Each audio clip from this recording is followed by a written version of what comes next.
Philadelphia uplink successful. Welcome back, Commander. Today's threat level is elevated.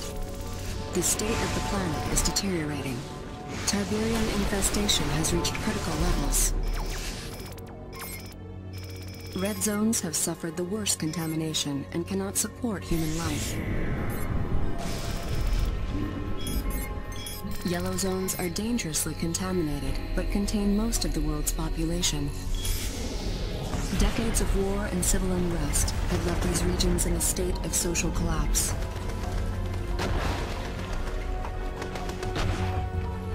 The remainder of the Earth's surface is unscarred by Tiberium outbreak. These blue zones are considered the last refuge and hope of the civilized world, and are under the protection of the Global Defense Initiative. You will start your worldwide tour of duty commanding the GDI forces stationed on the eastern seaboard of the United States. Good luck, Commander.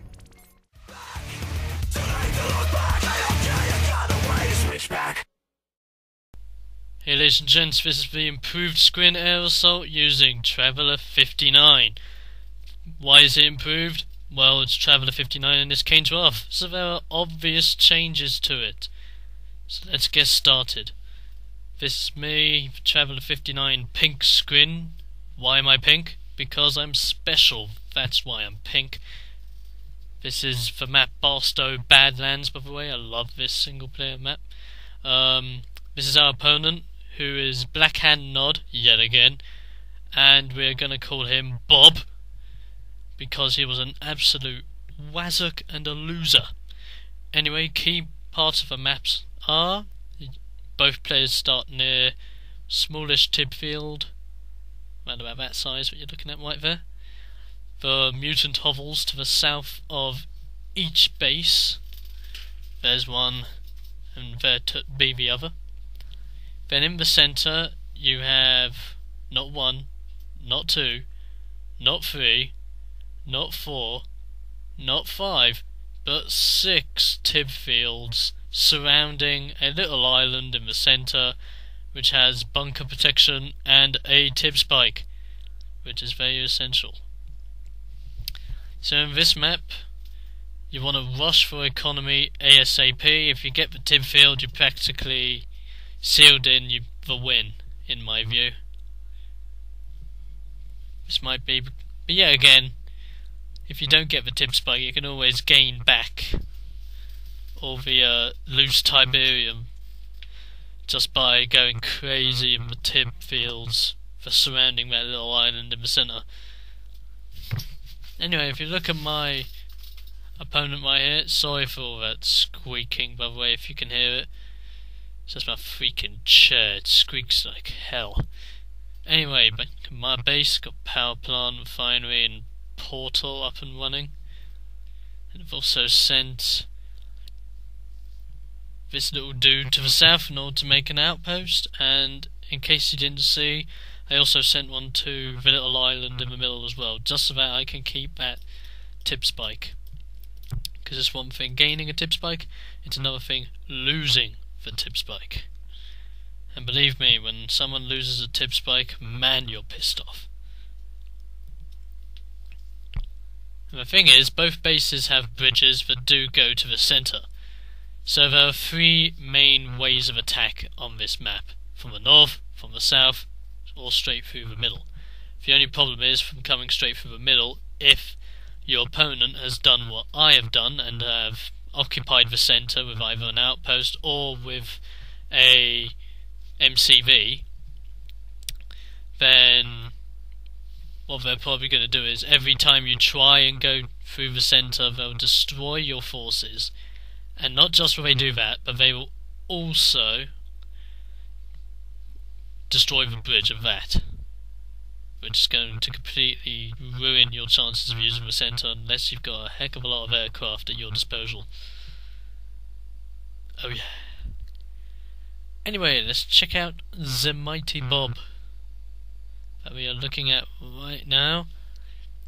It's got Scorpion tanks guarding that MCV right there. It's not a real it's not really that defensive, but Works, no doubt about it. My base is coming on pretty well. Obviously I've got more tech than he has, because he's, by the looks of it, concentrating on units first. Not that that's a bad thing, but just want to balance it out. And he's attacking the centre. I've got my anti-vehicle base defences and one full barrage from that base defence will completely get rid of one turret. So that's nice.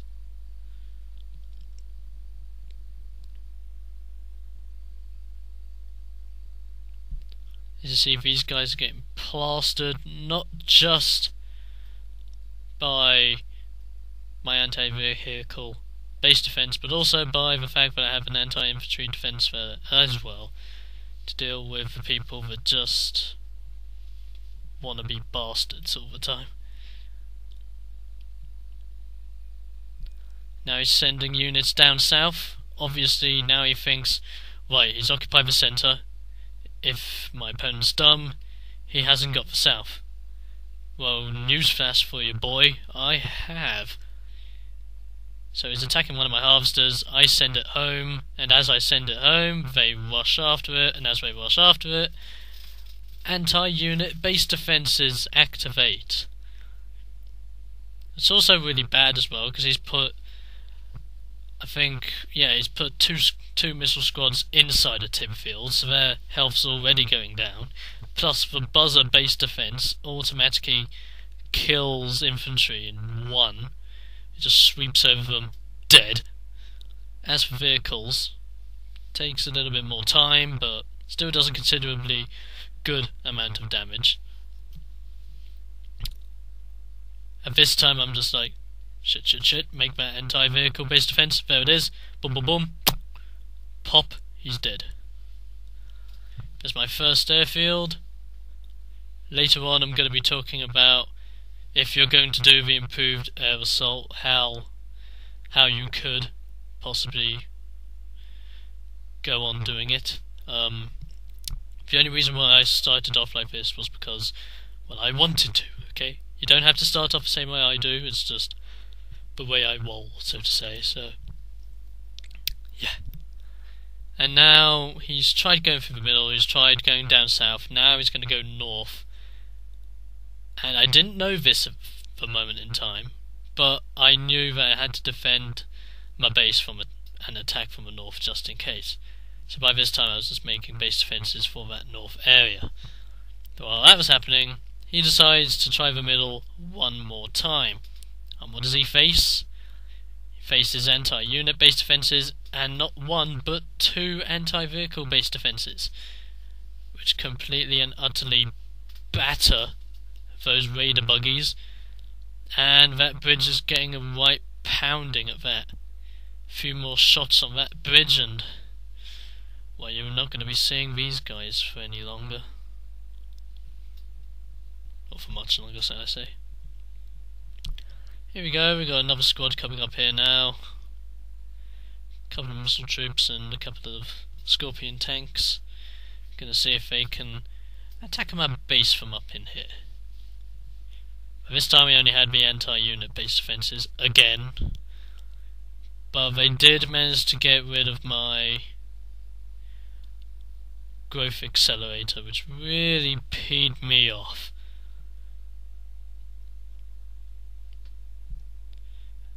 Actually, now that I think about it, I think I didn't rebuild it. I'm not 100% sure, but I'll check. When it comes to part 2, I'll check. There you go, another squad dead. Another squad attacking across the bridge. There you go, the raider buggy cometh, and the bridge is annihilated. So now his attacks to the centre are completely and utterly pointless and useless, now that that bridge is eradicated from existence, unless he puts an engineer into that little tower, which he doesn't. Which would have saved him a heck of a lot of time. All he had to do was make an engineer and put it into that little tower next to a bridge. Boom, Bob's your uncle. He's got it. And this is in part 2, when we will continue the fun.